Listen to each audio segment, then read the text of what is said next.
Obrigado, querida deputada enfermeira Rejane, que preside agora o nosso expediente final. Mais uma vez saúdo Vossa Excelência pela recondução para um novo mandato aqui na Assembleia Legislativa. Tenho certeza que esse resultado é fruto do seu trabalho, da sua luta, da sua militância. Estaremos juntos novamente, como temos estado ao longo dessa legislatura, em várias jornadas, em várias frentes, em defesa do interesse público, em defesa da classe trabalhadora do Estado do Rio de Janeiro.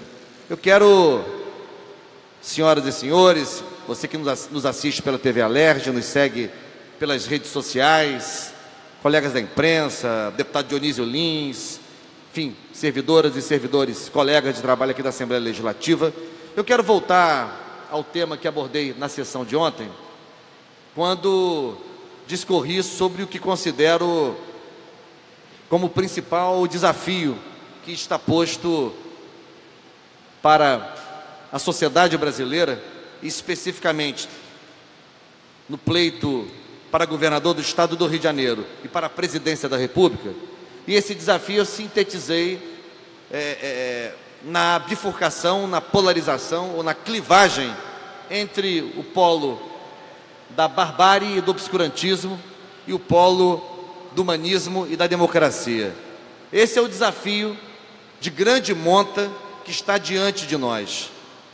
O desafio de não reconhecer, de barrar, de conter a possibilidade de que o ódio, a intolerância e a violência se afirmem como linguagem política. E no lugar deles, reafirmar valores como direitos, como a cidadania, como o respeito à diversidade e à diferença e, portanto, reafirmando e restaurando a democracia no Brasil. E uso propositalmente, e afirmo novamente, como fiz ontem, a palavra restaurando a democracia, porque acho que ela já foi severamente abalada com o golpe de 2016. Então, o nosso desafio é restaurá-la e aprofundar a experiência democrática, o que significa nos insurgirmos contra a perspectiva do ódio, da violência e da intolerância, como já afirmei. Para sair, porém, do patamar do discurso político mais amplo ou abstrato, eu trago aqui alguns elementos mais precisos. Na verdade, um rol de fatos recentes que revelam o tamanho do nosso desafio. Por exemplo, posso mencionar o assassinato de Moa do Catendê, na Bahia. Dançarino, compositor, mestre de capoeira, assassinado com 12 golpes de facada, 12 facadas, em função de uma discussão política, e o seu agressor, o seu assassino, manifestavam inconformismo por ele, numa roda de conversa, no bar onde se encontrava, tivesse declarado que acabara de votar para presidente da República em Fernando Haddad. A resposta que esse interlocutor teve para o Moa do Catendê foi assassiná-lo com 12 facadas. No Paraná, um estudante recém-formado da Universidade Federal do Paraná, em Curitiba, no campo de Curitiba, usava um boné do MST e foi por isso agredido e expulso das dependências do campus universitário onde se encontrava.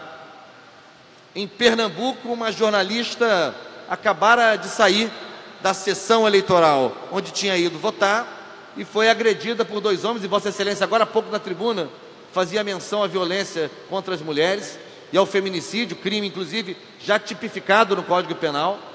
Essa jornalista foi agredida por 2 homens que a acusaram de riquinha de esquerda, ameaçaram de estupro, enfim, e portanto submeteram-na a um violento constrangimento. Também podemos mencionar, se quisermos, nesse rosário de intolerância e de violência, o nosso estudante na Universidade Federal Fluminense, que saindo do campus universitário do Graguatá, em direção às Barcas, para pegar o transporte de volta para casa, numa caminhada de 10 minutos, levou uma surra no meio da rua, apanhou, foi espancado, e eu costumo dizer, quando narro esse fato, que ele não se meteu em confusão, ele não provocou ninguém, ele levou uma surra na rua, porque ele é homossexual. Toda semana no Rio de Janeiro, que é considerado, tido e havido como estado de vanguarda, toda semana no estado do Rio de Janeiro se tem notícia, se tem o registro de um terreiro de Umbanda ou de Candomblé que foi invadido, foi vilipendiado, foi ultrajado.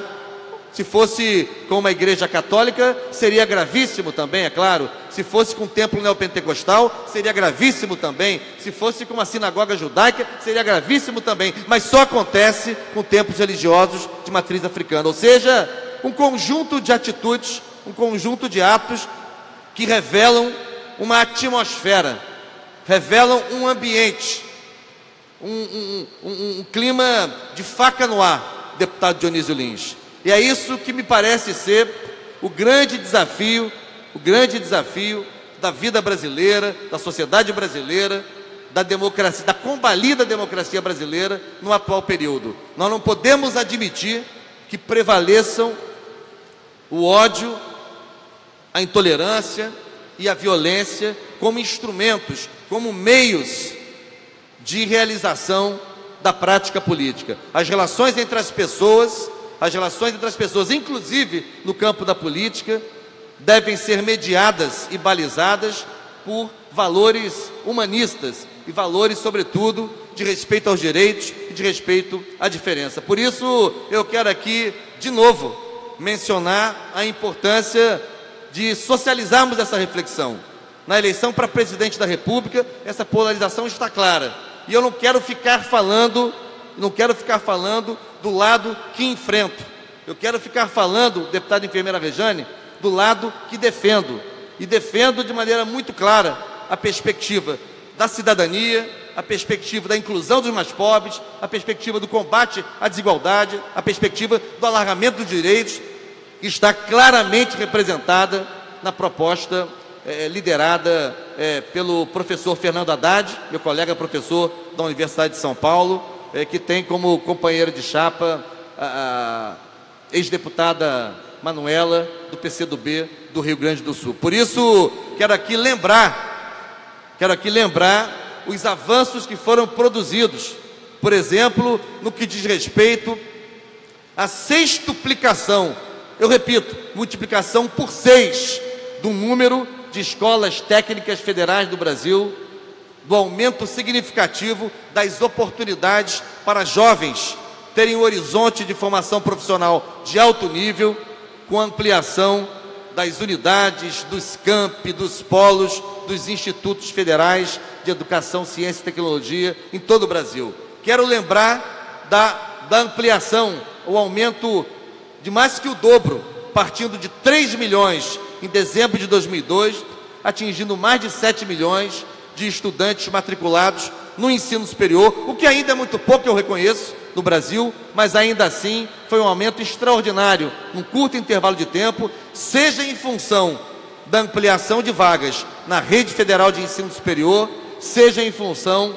de um programa bem sucedido, que é o ProUni, que permitiu que mais de 1 milhão de pessoas, especialmente jovens de origem popular, tivessem pela primeira vez na história de suas famílias acesso ao ensino superior. São 2 marcas que eu quero registrar, 2 marcas importantes que vão diretamente de encontro, se chocam, se contrapõem à perspectiva do ódio, da intolerância e da violência. Contra o ódio, a intolerância e a violência, não há melhor antídoto do que investir pesadamente em educação, em formação humana, em qualificação profissional, na ampliação dos horizontes educacionais e culturais das pessoas. E, evidentemente, investir também na geração de trabalho e renda, na recuperação do emprego, na recuperação dos investimentos em políticas sociais, nos investimentos que possam permitir que o Brasil volte a crescer, volte a distribuir renda e volte, portanto, a enfrentar o seu principal mal, a sua principal chaga,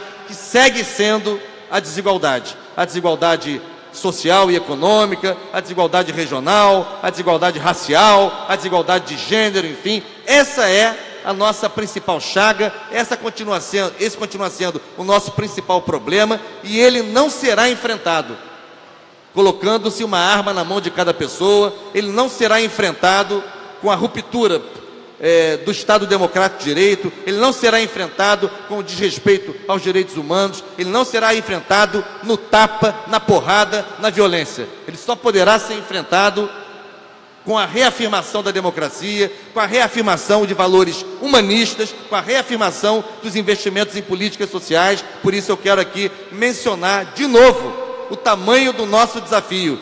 E esse debate é muito mais que um debate partidário. Esse debate, deputado Nivaldo Molin, é muito mais que um debate que se limita a uma conjuntura eleitoral. Este é um debate, deputado Flávio Serafini, civilizatório. Nós estamos diante de uma polarização que definirá, em boa medida, que civilização queremos ser ao longo do século XXI. Se apostaremos no caminho da barbárie, se apostaremos no caminho da intolerância, ou se insistiremos no caminho da democracia, no caminho do combate à desigualdade, no caminho dos valores que são humanistas. Por isso, deputada enfermeira Rejane, eu queria voltar à tribuna como voltei, para dar sequência à intervenção que fiz ontem, porque me preocupa, é claro, a conjuntura eleitoral, tanto no Rio de Janeiro, deputado Dionísio Lins, quanto na esfera federal, mas me preocupa muito mais que a conjuntura eleitoral, porque depois da eleição, nós seguiremos enfrentando aqueles que acreditam no obscurantismo. Seguiremos enfrentando aqueles que acreditam no desrespeito à democracia, aqueles que acreditam que os problemas sociais e as divergências ideológicas têm que ser resolvidas na bala, como se tivéssemos que voltar a ser um verdadeiro faroeste urbano na política ou em qualquer campo da atividade humana ou da vida social. Por isso, reafirmo aqui as minhas posições, pela recomposição, pela correlação de forças oriunda das eleições de domingo passado na Assembleia Legislativa, também enfrentaremos esse desafio. Está posto pelas novas bancadas que foram eleitas. Como eu disse aqui, respeito e só posso respeitar o que sai das urnas, só posso respeitar o voto popular, a soberania popular, mas entendo que teremos um desafio que vai superar o segundo turno, que vai superar a conjuntura eleitoral. E acho que, para concluir, é preciso que as bancadas aqui na Alerj, as bancadas dos partidos que tradicionalmente, independentemente de suas posições de caráter mais ideológico, mas as bancadas que têm apreço pela democracia, têm apreço pela experiência democrática, terão de dialogar mais do que nunca para conter a prevalência do ódio, da intolerância e da barbárie no plenário Barbosa Lima Sobrinho. Muito obrigado.